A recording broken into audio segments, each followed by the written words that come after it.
அனைவருக்கும் வணக்கம். நான் பிரபாகரன், ஜோதிடர்.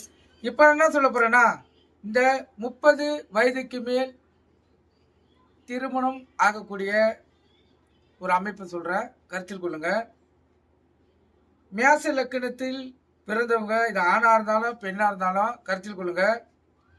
லானுக்கு போட்டிருக்கோம் லக்கணம், அது அந்த இடம் இது. அதாவது மேச லக்கணம்னா இதான் காலபுருஷத்தின் முதல் வீடு, கருத்தில் கொள்ளுங்க. மேச லக்கணமாக இருந்து அந்த லக்கணத்திலிருந்து 4ஆம் இடம் மிகவும் முக்கியம். அந்த 4ஆம் இடத்தில் சுக்கிரன் கேது இவங்க இருந்தால் அவங்களுக்கு திருமணம் 30 வயதுக்கு மேலே தான் ஆகும். அதே போல் அந்த 4ஆம் இடத்தில் சுக்கிரனோடு ராகு நின்றாலும் அவங்களுக்கு 30 வயதுக்கு மேலே தான் திருமணம் நடக்கும், கருத்தில் கொள்ளுங்க. இந்த மேச லக்கணத்தை பொறுத்த மட்டும் எக்காரத்தை கொண்டும் 4இல் சுக்கிரனும் கேதும் சுக்கிரனும் ராகும் எக்காரத்தை கொண்டும் சேர்ந்துடக்கூடாது. அப்படி சேர்ந்துருந்தா அவங்களுக்கு கண்டிப்பாக 30 வயசு மேலே தான் திருமண பாக்கியம் கைக்கூடி வரும். அவங்களுக்கே தெரியாது, எல்லா கட்டங்களும் திறப்பாக இருக்கும். ஆனால் எதனால் நம்மளுக்கு திருமணம் நடக்கலை என்று குழப்பத்தில் இருப்பாங்க.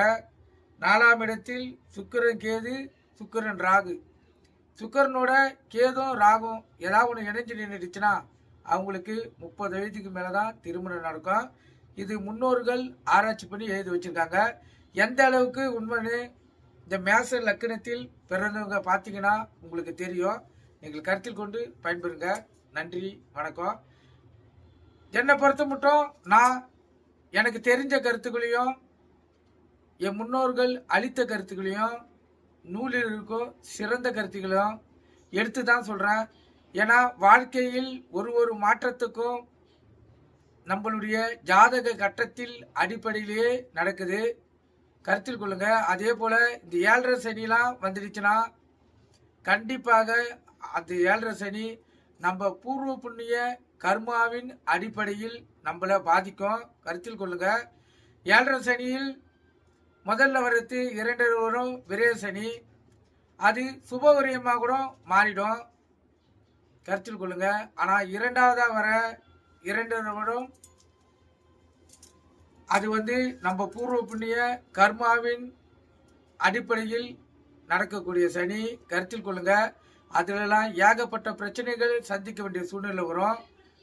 அதிகப்படியான பகைகள் ஏற்படும், பிறைகள் ஏற்படும், ஏன் காவல் நிலையம் கூட போக வேண்டிய சூழ்நிலை ஏற்படும். அதனால் 7.5 சனி நடக்கிறவங்களாம் மிகவும் கவனமாக இருக்கணும். நீங்கள் கருத்தில் கொண்டு பயன்பெறுங்க. நன்றி.